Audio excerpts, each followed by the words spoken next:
आणि फलटण शहराला काळीमा लावणाऱ्या गोष्टी एक गोष्ट घडून गेली। मगाशी सांगितलं वकील साहेबांनी की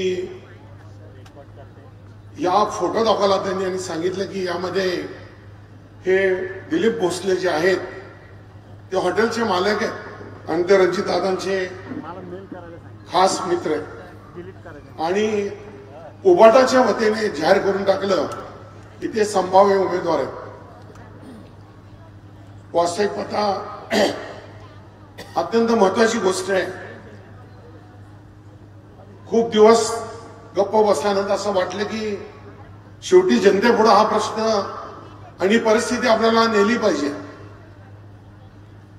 आणि म्हणून जे घडलं ते सत्य लोकांच्या पुढे नेण्यासाठी आपण पत्रकार परिषद घेतली आयकॉनमध्ये। पत्रकारांनी विनंती करून सुद्धा त्यांना मी ती क्लिप दिली नाही, कारण का या कामामध्ये काम करत असताना डिपार्टमेंटला काही अडचणी येऊ नयेत अशा दृष्टीने आपण ती क्लिप व्हायरल केली नाही आणि वस्तुस्थिती त्यांना दाखवली। ती बाई, ती लेडी, ती डॉक्टर साधारण 1:30च्या सुमारास हॉटेलमध्ये आली। गेट बंद होतं।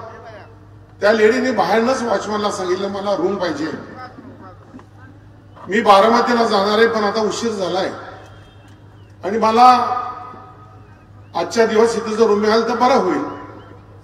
रूमचे रेट विचारले, रूमचे रेट सांगितले, त्यानंतर मग मला प्रवेश द्या म्हणली आत आणि त्या मॅडमला आपण प्रवेश दिला। वॉचमननी त्यांची स्कूटर होती, ती स्कूटर सुद्धा आत लावली आणि ती स्कूटर लावून त्या मॅडमला, डॉक्टर मॅडमला घेऊन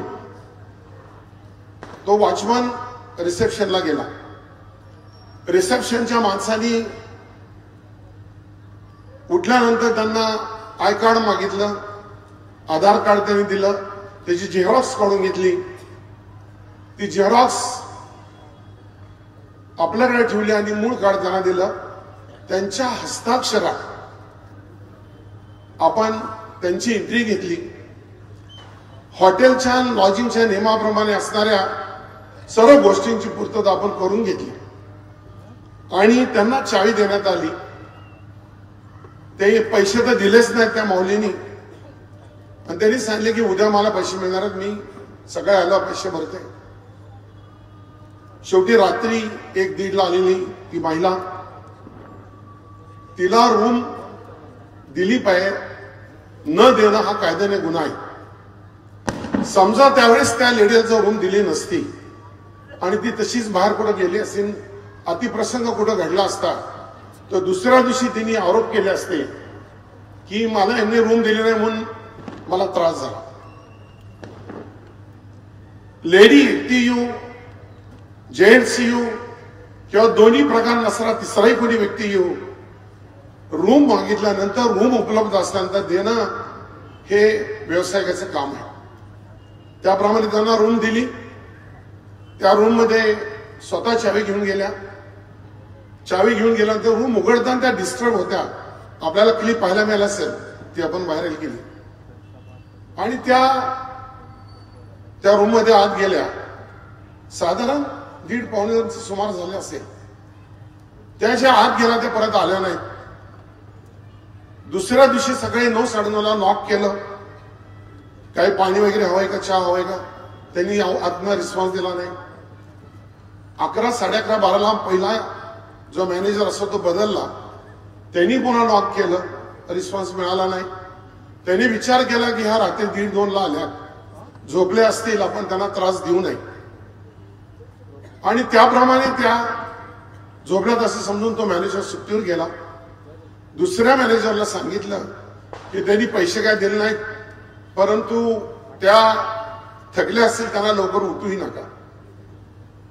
3-4 वाजले तरी काय रिस्पॉन्स मिळाला, त्यांनी नॉक केला आणि नंतरच्या काळामध्ये आम्ही सगळेच बाहेर गावी होतो। आमच्या धाकटे चिरंजीव रंजू बाबांना मॅनेजरचा फोन आला की असं असं घडलेलं आहे आणि त्या रूम मधनं रिस्पॉन्स येत नाही.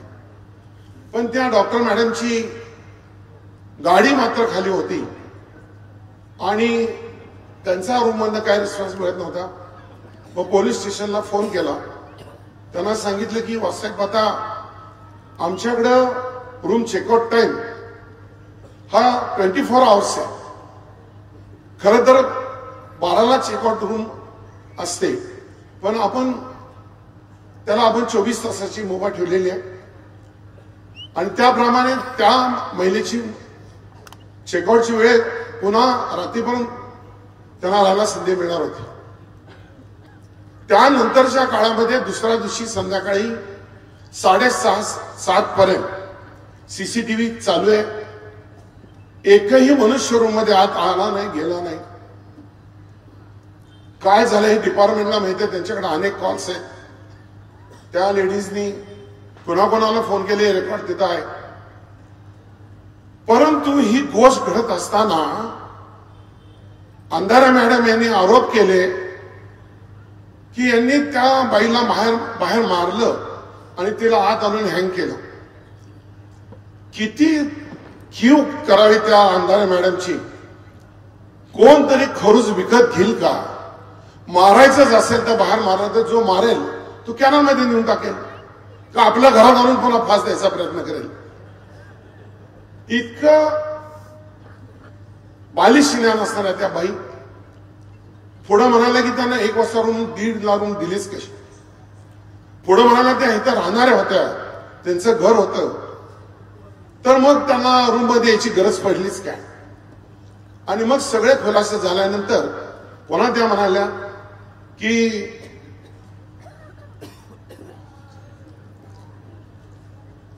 पावसाची शक्यता आहे, मला थांबवायला नाही सांगितलं. आणि मग ती गोष्ट त्यांना सांगितल्यानंतर त्यांनी पाहिल्यानंतर म्हणाल्या, परत त्यांनी मुलाखत दिली की दिलीप सिंहची भोसले पाटील, मी पाटील वगैरे काय नाहीये, परंतु त्यांनी पाटील मला पदवी दिली आणि सांगितलं की हे सगळं खरं आहे, पण ती महिला तुमच्या हॉटेलमध्ये आलीच का? आता ह्याचं उत्तर कोणी द्यायचं? मी अशा 42 प्रश्न त्यांनी विचारले. खरं तर मी एवढंच म्हणेन, दादांना ज्या पद्धतीने गोवायचं काम त्यांनी केलं, विरोधकांनी दादांना अडचणी आणण्याचं ज्या लोकांनी काम केलं, त्याचं खरं कारण सीएम साहेबांची झालेली सभा, दादांनी केलेली अनेक करोडो रुपयाची कामं, अनेक मंजुऱ्या दादांनी त्या दिवशी घेतल्या. आणि या सर्व गोष्टींचा वापर बघता निश्चितपणे हा फलटण तालुका सुधारशिवाय राहणार नाही असं चित्र निर्माण झालेलं आहे. आणि याच गोष्टीसाठी विरोधकांना अत्यंत काळजी वाटू लागली की आपलं काय व्हायचं. मी संघर्षातून तयार झालेला कार्यकर्ता आहे. हिंदुरांच्या बरोबर 68 पासून चळवळ केली, चिमरांच्या बरोबर 74 पासून नागरिक संघटनेत काम केलं. नंतरच्या काळामध्ये डॉक्टर भटेंशी विरोध केला, रामरायांच्या विरोधात काम केलं, हनुमंतराव पवारांच्या विरोधात सुद्धा काम केलं. आणि एवढं सगळं करून मग पुन्हा त्यांच्याबरोबर गेलो, रामरायांच्या बरोबर 10-15 वर्ष काम केलं. कामाची पद्धत बघितली, मला त्यांनी चांगलं वागवलं. माझी त्यांच्याबद्दल कुठली तक्रार नाही, पण तक्रार जी आहे ती ही या फलटणचं वाटोळं केलं. या फलटणला काहीच निर्माण केलं नाही. या फलटणला मागं नेलं, 25 वर्ष मागं नेलं. त्याचे एकच उदाहरण तुम्हाला देतो, मी थांबतो. कारण का दादांना अनेक प्रश्नाची उत्तरं द्यायची आहेत आणि अनेक पुरावे दादांना द्यायचे. जर यांच्यात हिंमत असतील, ताकद असती, तर यांच्या चुलत्यांनी सुरू केलेलं सांस्कृतिक भवन, इंदिरा गांधी सांस्कृतिक भवन, हे 35 वर्षात चालवू शकले नाहीत, चालू करता आलं नाही. ही फलटणकरांच्यासाठी शोकांतिक आहे. गेल्या 35 वर्षात फलटणकरांना नाटक बघायला मिळालं नाही, एंटरटेनमेंटचे कार्यक्रम करता आले नाहीत आणि आम्ही करत असलेल्या कार्यक्रमाने जागा द्यायचं बंद केलं. आणि म्हणून फलटण फेस्टिवल असेल, स्वयंसेवा महोत्सव असेल, अशा अनेक ऍक्टिव्हिटीजला थांबण्याशिवाय पर्याय राहिला नाही, कारण का ते संस्थानिक आहेत, त्यांच्या जागा आहेत, त्यांची मर्जी हमारी मर्जी, जगह देना या नहीं देना, तुमको रही मत करो. अशा पद्धतीचं एकच उदाहरण मी दिलं. भरपूर उदाहरण आहेत, वेळ येईल तेव्हा आपण करू, चर्चा करू, वापव करू, सविस्तर मांडू. परंतु एकच निश्चित सांगतो की दादांची कामाची झेप पाहून मी दादांच्या बरोबर काम करण्याचा निर्णय घेतला. धाकटा मुलगा 2 वर्ष अगोदरच कामाला लागला होता दादांच्या बरोबर. मला तरी असं वाटलं की पटतंय, पण अंगी ओळख नव्हतं. आणि शेवटी एक दिवस ते अंगी आलं. प्रल्हाद पाटलांच्या निसर्गमध्ये दादांची गाठ पडली आणि आम्ही ठरवलं सर्व कुटुंबाने की भविष्य काळात दादांच्या बरोबर काम करायचं. जो नेता या तालुक्याला खऱ्या अर्थाने दिशा देईल. आरोप प्रचंड आहेत त्यांच्यावर, कारण का आरोप करण्याशिवाय कोणाला काही येतच नाही. ज्यांना काहीच जमत नाही ते वेगवेगळे पॅटर्न वापरतात.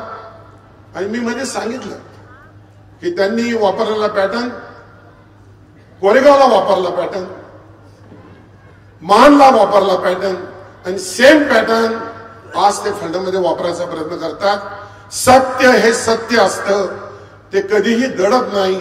जे खोटं आहे ते बाहेर येतं. आणि म्हणूनच आज या ठिकाणी उपस्थित पत्रकारांना दादाने जी पत्रकार परिषद घेतली ती 4 भिंतीच्या मध्ये न घेता सर्व लोकांना कळलं पाहिजे की वस्तुस्थिती काय आहे. आणि म्हणून इथून पुढच्या आता भाषण संपतील आणि दादांची पत्रकार परिषद सुरू होईल. पत्रकारांना कुठलाही प्रश्न विचारायचा अधिकार आहे. जे आरोप झाले त्याबद्दल विचारा, तुमच्या मनात ज्या शंका असतील त्याबद्दल विचारा. निश्चितपणे आमचा नेता आपली उत्तरं द्यायला समर्थ आहे आणि त्याचं समाधान आपल्याला होईल. आणि मग जाणवेल की आपण योग्य दिशेने चाललेलो आहोत. आपणही यांना साथ दिली पाहिजे, चुकीचे लिहिता कामा नाही. एवढंच बोलतो आणि मी दादांना विनंती करतो की पुढील पत्रकार परिषद. धन्यवाद. सॉरी, धन्यवाद. आपले आमदार साहेब या ठिकाणी आलेले, मी चुकून त्यांचं नाव घ्यायचं राहून गेलो. मी त्यांना विनंती करतो त्यांनी आपल्याला मार्गदर्शन. धन्यवाद भैया साहेब. आणि तदनंतर कैलासवासी हिंदूराव नाईक निंबाळकरांच्या मुशीमध्ये वाढलेलं व्यक्तिमत्व